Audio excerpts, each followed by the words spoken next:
If your salespeople are not doing what you want them to do, the first thing to understand is that you've created that. The second thing to understand is it's because you're not doing one of the 10 things that I'm about to show you in this video. By the end of this video, I'm going to give you enough information to assess with the team outside your door which of those you should continue with and which you should move on. I've been coaching now for over 40 years.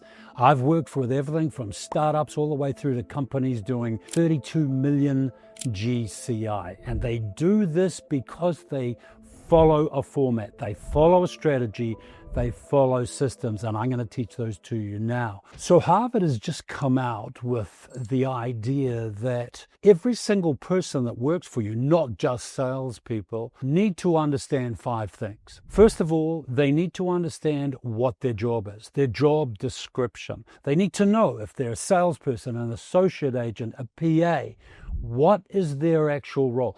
And in terms of being a PA, what is the role within that? And I talk about 6 various roles as I say a buyer's PA. There are 12 various roles as an admin PA. What is their job description? It's so important that you're able to actually tell them what it is and have them repeat it back to you. If you don't have this for every single person that works for you, it's very disempowering. Not only are they looking around as to what they don't even know the questions to ask because they're not even sure of what their job role is. That's rule number 1. Now, rule number 2 is that once they understand what their job is, they need to know how to do it. Quite logical if you think about it, but it's amazing how many people aren't actually sure of how to do the job. It takes too long to get them started. It takes too long to get them up to speed with what is required to be done. So let me just ask you a question. Look at the last salesperson you took on in your business. What training have they had? What time have you spent sitting with them, coaching them? Have you had somebody else coach them? What training have you sent them to? What training have you given them to online, on video, whatever it is? Do they know every part of their job? There are certain things they need to know, and it's your job to teach them as fast as you can. Otherwise, that whole disempowering feeling kicks in, and they stop at a level that is not as high as they would go if they know what their job is and they know how to do it. Number 3 is they need time to do their job. Now, I'm really quite strong on this, that if you walk out the door of your office at 6 o'clock at night and there's a whole raft of people still in there, the chances are somebody doesn't have time to do what they should be doing. So do they have the time?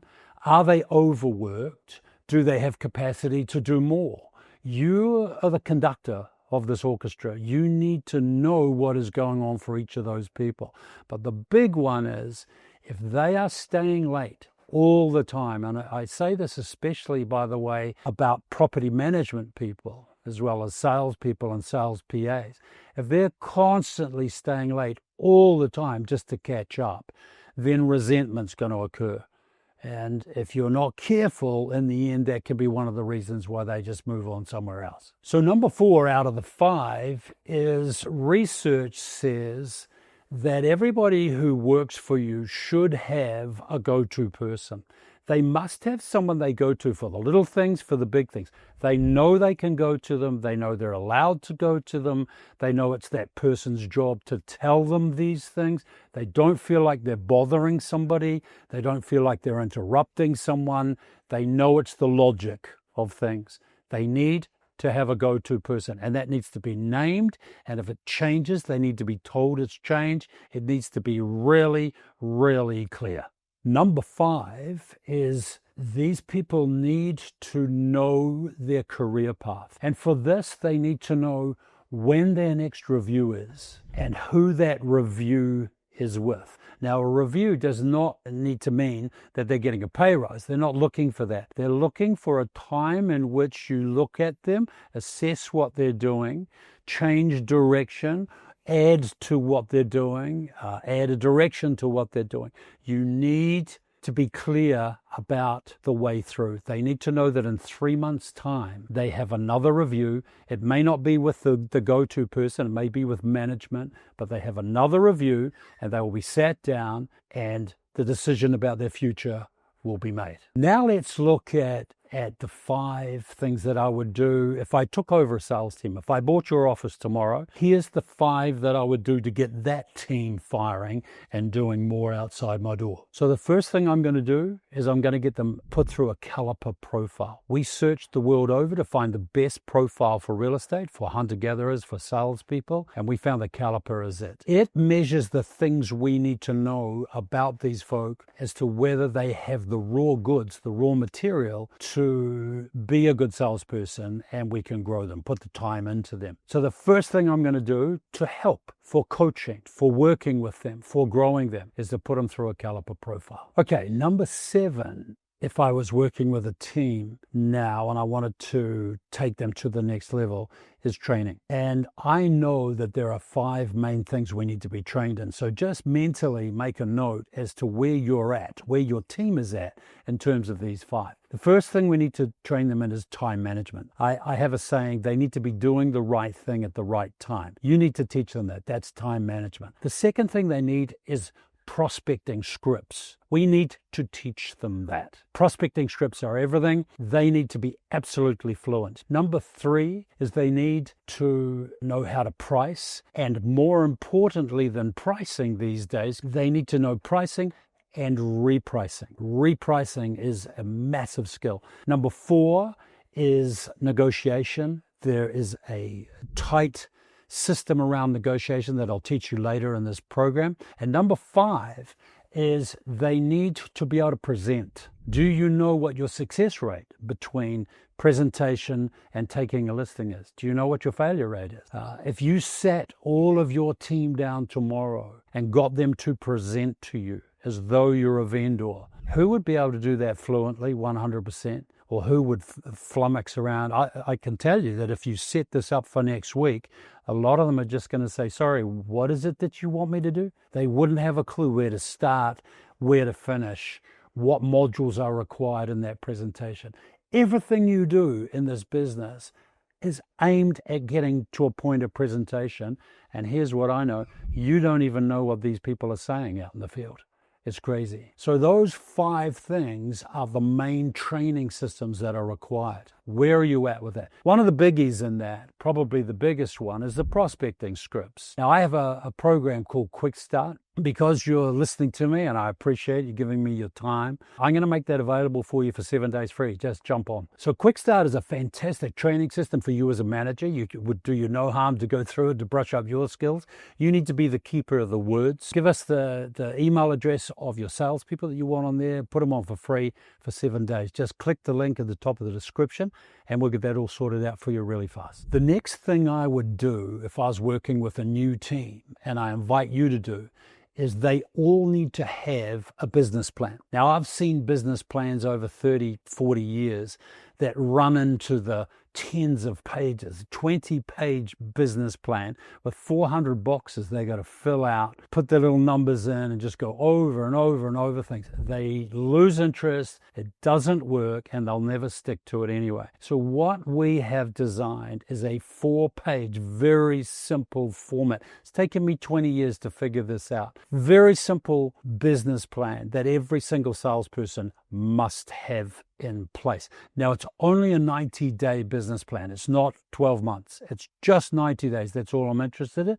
And I'll explain that to you in another video. But this 4-page business plan gets direct to the strategies they're going to employ to go to their next level. And one of the things that I know is that with business plans and with growth, there's only so many strategies these folk can employ to go next level. So I'm only looking for 2 or 3 of the main ones. Either it's they need to do more auction, they need to get their time management sorted, they need to get home sorted, they need to get their health sorted, they need better scripts and dialogues, they need better prospecting scripts and so on. There'll only be 3 or 4 strategies we need to focus on, and that's what I'm looking for. That's what I would do with this business plan. So once I've put that business plan in place, the next thing I want to do is start coaching them. And the main way that we coach them, first of all, we coach them through a series of meetings, which I'm actually going to outline for you in a subsequent video. But the other thing that we do to coach them is one-on-ones, significant, effective one-on-ones. Now, eventually, I will show you in detail how to do those one-on-ones. But in the meantime, just know that they need to be weekly. They need to be to a format. Part of that format is where you actually go through their listings with them. You're going to check off what they said they'd do last week. You check off that they've done it this week. That's how we start to coach them into growth. You know, one of the things that everybody looks at is, goal setting and more. I don't focus on that, and I get way better results when I focus on what did you say you were going to do? Now, what has got in the way between last week and this week of you doing that? And then I share with them my experience, my ideas, my strategies on how that doesn't happen again this week. And they just slowly grow right in front of your eyes. So once that business plan is in place, now it's time to implement the coaching process. Part of this coaching, having the business plan and the coaching process, is this is the way we keep them accountable. And what I love about this and the difference that you'll get listening to my strategies is that this is not a matter of holding them to some number that they set for a year from now. It's not a matter of goal setting. The key, the magic, the absolute juice of all my systems is that we focus on these strategies, not on the outcome. When I say keep accountable, most managers go straight in their heads to we're keeping them accountable to a goal. I don't want to keep them accountable to a goal. I want to keep them accountable to their activity, to their daily activities. I want to keep them accountable to their strategies. You said you would do this. Have you done it? Are you doing it? What got in the way? How can I help? This is the coaching and the accountability process. At the start of this video, I said you're going to have enough information, enough strategies to figure out whether you're going to either keep or move on a salesperson. How long does it take for you to know what you need to do? And I can tell you that honestly, if you start the one-on-ones, if you start the accountability, if you set up the business plan, if you've set up the training, if you've done everything I've said, all those 10 parts to it, then within a month, you will know whether you're working with the real goods or not. Now, I want to make this point. Somebody asked me the other day, how long do I keep a new salesperson? And I always tell this story. Let's say you take 2 salespeople on, and after 3 months, neither of them had done a listing or a sale. But they're 2 totally different people. So let me explain the first one. The first one, suddenly after 2 months, has become tardy. They dress like crap. They're always late. They have no interest in learning new scripts and dialogues. Their energy has drained out of them. They're actually quite disruptive around the office. Yeah, that's one person.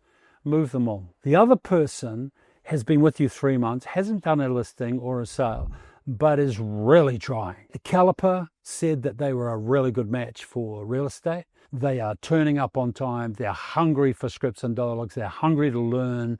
They're dressed well. Their energy is high. Hang on to them. Keep them going. That's how you decide what's going on here. One of the biggest issues that I see is not who you take on. It's actually who you keep. So once you start this process, keep it moving. Just keep going. Don't be afraid to say, not right. Move them on with our absolute compassion and get the next one in.